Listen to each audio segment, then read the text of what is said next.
Okay, let's jump right into this explainer. We're going to decode the hidden architecture of commanding a room. Today, we're taking a deep dive, going from the physical barricades of high-stakes protests at Jantar Mantar, all the way down into the microscopic cellular biology of your own brain, to understand exactly how human presence works. Here is how we'll break it down today. Number 1, the illusion of authority. Number 2, the biology of social stress. Number 3, mastering limited availability. Number 4, building social resilience. Number 5, the power of symbolic capital. And finally, number 6, protecting your inner empire. Section 1.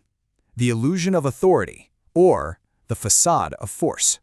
Let's start with a clinical look at authority by observing a high-stakes environment where power dynamics are constantly tested. Think about a major protest.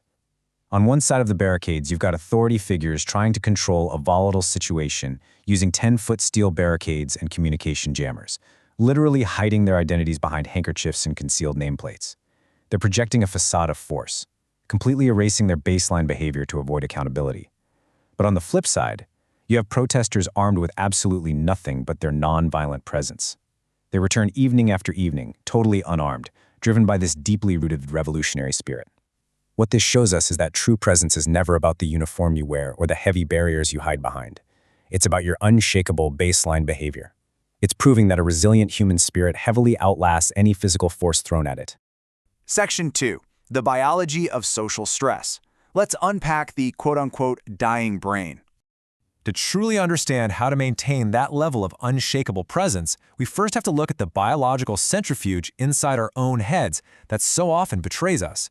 You know how people report seeing a brilliant tunnel of light during a near-death experience? Or how elite fighter pilots pass out from high G-force? Dr. Susan Blackmore's research shows that this profound tunnel vision and euphoric peace is actually just a biological glitch, a dying brain reacting to a severe lack of oxygen. It happens in steps. First, sudden oxygen deprivation. Second, your visual cortex, which actually has way more cells in the center than around the edges, begins to misfire. Third, that dense central clustering of cells creates that intense sensation of tunnel vision. And finally, step 4, your temporal lobe kicks into overdrive, dumping a massive flood of endorphins to cope with the trauma. It is an incredible biological survival sequence. So what does this biological glitch have to do with you standing in a boardroom or at a networking event? Well, when you feel incredibly nervous, when you get those frozen hands, a racing heart, or a desperately dry mouth, you are actually experiencing a microversion of this exact same fight, flight, or freeze response. Your brain is battling severe cognitive load. Think of cognitive load like a computer trying to run way too many heavy programs and thousands of browser tabs all at once. Eventually, the fan screams, the screen freezes, and the whole system completely locks up, right? That's your brain struggling to process high-stakes social anxiety. To command a room, you must forcefully ground yourself in your baseline behavior to fight this internal G-force. You literally cannot let that biological centrifuge pull you into a state of social withdrawal. Section 3. Mastering limited availability. The science of the silent sale. Now that we understand the internal biology that works against us, let's look at how to weaponize your presence externally through the absolute rule of limited availability. Imagine a highly sought-after expert dealing with a demanding, toxic client who angrily insists on immediate attention in month 1. Instead of rushing to accommodate her chaotic demands, the expert deliberately held his ground. He forced the client to wait on his strictly limited availability, offering a date on his calendar exactly 3 months out. Because she was forced to endure that wait through month 2, a massive psychological shift occurred. By the time month 3 actually rolled around and they sat down together, she had completely transformed, from relentlessly toxic to arriving entirely receptive, engaged, and deeply respectful. That right there is the incredible science of the silent sale. Think about your own habits for a second. Are you constantly nodding along, overly available to absolutely everyone who walks by your desk or pings you with a trivial message? The lesson here is so simple but completely foundational. You are an authority, not a commodity. If you are perpetually accessible, your perceived value plummets instantly. You become a standard commodity that people take for granted. Your availability absolutely must be earned. It should be a carefully guarded reward for those who have proven they respect your time, not a default setting you just give away for free. Let's look at some ancient history to see how this scales. The famous 500 merchants of the ancient Chola Empire didn't rely on a traditional single CEO model, where one person made themselves available to every single dispute. No, they acted as a massive, decentralized network of franchises operating under one incredibly powerful brand. Their influence and reach were absolutely staggering.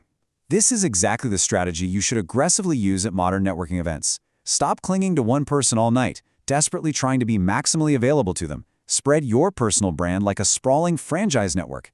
Plant a brilliant seed in one conversation, politely excuse yourself, and confidently move on to the next. That expands your reach and cultivates a magnetic aura of high demand across the entire room. Section 4. Building social resilience, weighing the soul.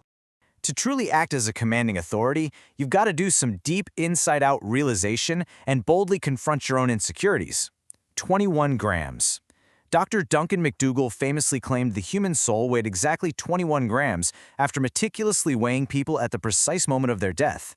Now, modern science obviously attributes this slight drop in weight to sudden moisture loss, but the romantic idea fiercely persists in our culture. Why? Because we are deeply obsessed with the idea that we carry a profound, invisible, internal weight with us wherever we go. But talk to palliative care nurses who spend their days with people at the very end of their lives. They'll tell you the heaviest weight we actually carry isn't physical at all. The most common refrain they hear is, "I wish I'd lived the life I wanted to live, not the life others expected of me." The true weight is the crushing regret of living for the expectations of others. It's allowing our perceived physical insecurities, whether it's our skin tone, our height, or a tiny gap in our teeth, to manifest into massive mental blocks that completely stop us from claiming our rightful space in a room. Look, every single power player in a boardroom has a long, hidden list of things they absolutely hate about themselves. They just actively choose to live true to themselves despite it. Confidence isn't the absence of insecurities, it's the outright refusal to let them dictate your presence. When it comes to building this social resilience, you essentially have a choice between two models. You must completely abandon the Assam model. Historically in Assam, they tried to control raging floods by building rigid, massive concrete embankments. But rigid, fake confidence easily and catastrophically cracks under pressure when the social floodwaters rise. Instead, adopt the highly adaptable Japan model. Japan faces constant earthquakes, but they survive and thrive because they rely on sophisticated early warning systems, deep self-awareness, and relentless disaster management training. In your everyday social life, you need an early warning system for your own cognitive load. Actively notice your heart rate rising or realize your palms are sweating before you impulsively lash out, ensuring you absolutely do not crack when a high-pressure moment hits you. Section 5. The Power of Symbolic Capital, Rajendra Chola's Ganga Campaign. This deep internal resilience is exactly what allows you to project massive external power, much like an ancient emperor. Take the legendary Rajendra Chola. He orchestrated massive overseas invasions, conquering territories like Malaysia without ever needing to step foot on the front lines. His physical absence on the battlefield didn't matter in the slightest. Why? Because his presence lived so fiercely in the minds of his people and his enemies.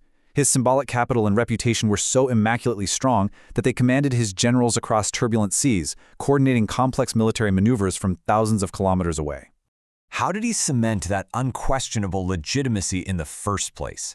He boldly orchestrated the famous Ganga campaign. He literally marched a battle-hardened army 2,000 kilometers north for the sole purpose of retrieving holy water from the Ganges River just to bring it back to his new capital. It sounds like absolute madness, but it was a brilliant masterclass in psychological dominance. You can launch your own mini Ganga campaign today. You don't need a sprawling army, but you can use subtle, deliberate signs in a boardroom. Consciously choose to compliment someone on a unique accessory, like their watch, rather than their generic looks. Use very deliberate, low voice modulation to calm a disorganized discussion. These intentional moves heavily build your own symbolic capital and naturally command deep respect without you ever having to raise your voice. Section 6. Protecting your inner empire, the invisible threads of relationships. Let's be totally honest. Absolutely none of this commanding authority matters if you cannot protect the deeply personal inner empire of your closest relationships.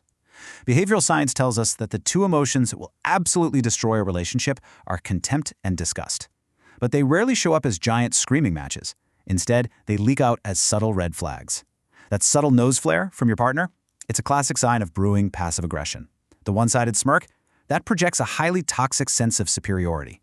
And listen carefully for high-pitched, strained tones in their voice, which strongly signal emotional instability. We even unconsciously used incessant talking as a defensive shield to block true intimacy.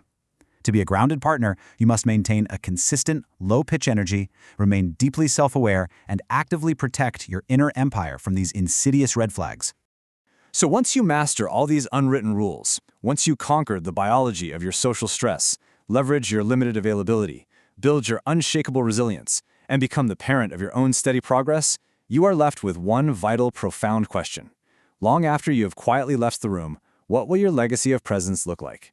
Will the corporation of your presence endure in the stories people tell about you centuries from now? The room is waiting. Now go and command it.